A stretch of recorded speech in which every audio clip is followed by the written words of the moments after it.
Moi, je vous raconter ce que Dieu a fait dans ma vie et de la façon que Dieu a pu m'attirer par ses cordages d'amour. Vous savez, mon témoignage, je l'ai plusieurs fois dit, mais ce soir, je l'ai à cœur de réellement le redire. Ce soir, mon cœur est dans la joie. Simplement de voir mon oncle ici, et tous les anciens qui me connaissent, qui m'ont vu très petit, tous les anciens, pour moi, c'est des tontons, c'est des tatas. Donc voilà, je vais vous expliquer, vous connaissez ma vie. Vous savez, moi, je suis un garçon qui n'a pas eu le privilège de pouvoir connaître mon papa. Donc, c'est vrai que pour moi, ça a été dur, mais pendant que j'étais petit, je ne voyais pas que je manquais de quelque chose, vous savez. Donc, du côté de chez ma maman, tout le monde connaissait Dieu. Merci à Dieu pour cela, vous savez. Alors, j'entendais du côté de chez ma maman, tout le temps, j'entendais, si tu as une vie dans ton cœur, le seul qui peut le remplir, c'est Jésus, c'est le Tout-Puissant. Alors, vous savez, du côté de chez mon papa, personne ne connaissait Dieu.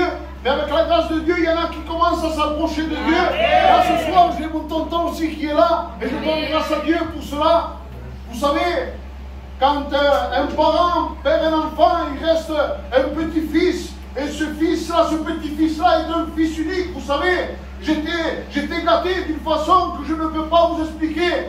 J'avais un grand-père, une grand-mère, mes tantes, mes oncles. Je ne pouvais pas ouvrir la bouche à tel point que je demandais à mon grand-père qu'il m'achète des chevaux. Il m'achetait des chevaux. Et je demandais des motos, il m'achetait des motos. Il ne savait plus quoi faire avec moi. Et vous savez, moi en étant petit, donc je ne voyais pas de ce que je manquais, mais arrivé à l'âge de l'adolescence, je commençais déjà à grandir et je voyais que les autres, ils avaient quelque chose que moi je n'avais pas. Vous savez, à partir de là, c'est vrai que mon cœur commençait à se creuser. Ce vide était là, déjà de tout mon jeune âge. J'étais déjà pris d'une tristesse, d'une angoisse, donc je ne savais pas d'où ça venait. Mais quand Dieu a permis que je puisse fonder un foyer, vous savez, 23 ans après, donc ces paroles-là, j'ai continué ma vie dans le monde, oui c'est vrai. Donc, 23 ans après, je ne comprenais pas pourquoi ces mots-là que j'avais entendus depuis tout petit. Si tu as une vie dans ton cœur, le seul qui peut le remplir, c'est le Tout-Puissant. Et vous savez, à partir de ce soir-là, j'avais décidé de mettre Dieu à l'épreuve. Je m'étais enfermé dans ma chambre, j'avais dit, Seigneur Jésus, ils m'ont dit que tu es le juste, que tu es le véritable, que celui qui connaît toutes choses. Alors si c'est vrai que tu existes, ce soir je vais faire cet acte de foi, je vais écouter ta parole. Et si c'est vrai que tu es vivant, qu'un serviteur vienne et prie pour moi. Vous savez, j'étais venu, je m'étais assis tout au fond où il y a la sœur. Et le frère commençait à prêcher, ils étaient en train de chanter de louanges, ils adoraient Dieu. Et tout d'un coup, ce serviteur-là, 10 minutes après, il vient, il s'approche de moi et il me dit, frère, est-ce que je peux prier pour toi? Imaginez-vous déjà dans ma tête comment ça avait fait. Je savais que Dieu était derrière ce serviteur-là.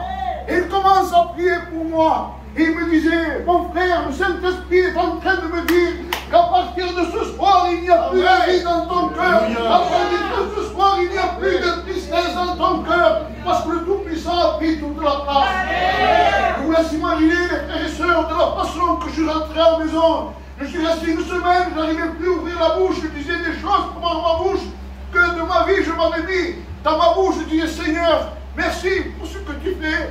Merci pour ce que tu es. Et 10 jours après, j'étais revenu parce que je sentais dans mon cœur qu'il y avait quelque chose qui s'était renouvelé. Je ne connaissais pas ce que c'était la présence de Dieu. Et vous savez, 10 jours après, je reviens, je me sens une fois de plus au fond, je voulais me faire discret. Je ne voulais gêner personne. 10 minutes, une louange commence.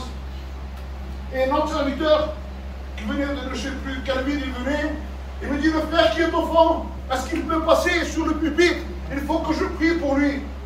Donc je n'avais plus le choix, j'étais venu pour m'approcher de Jésus parce que je voulais qu'il change ma vie. Donc j'étais devant lui et je m'approche de ce serviteur-là. Et ce serviteur-là commence à prier pour moi. Et il me disait comme ça, tu vas entendre les enlacements et les caresses du Père qu'il va te faire. Et c'est vrai, mes frères et sœurs, j'étais devant, mais je ne sentais rien du tout. Mais tout d'un coup, il y avait un autre serviteur qui était assis derrière ce serviteur-là. Et il se lève, et je me rappellerai toute ma vie.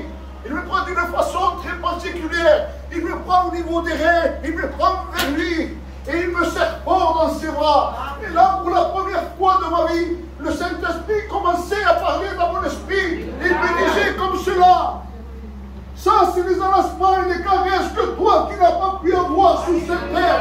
Il me disait à partir d'aujourd'hui, tu as mon témoignage avec moi. Il me mettait devant mes yeux. Il me disait, ton titre de ton témoignage est l'amour d'un Père. Béni soit Dieu. Alors, dans cette soirée, je vous encourage. Venez, approchez-vous du Seigneur. Vous allez voir qu'il va ouvrir les cieux pour vous. Soyez bénis.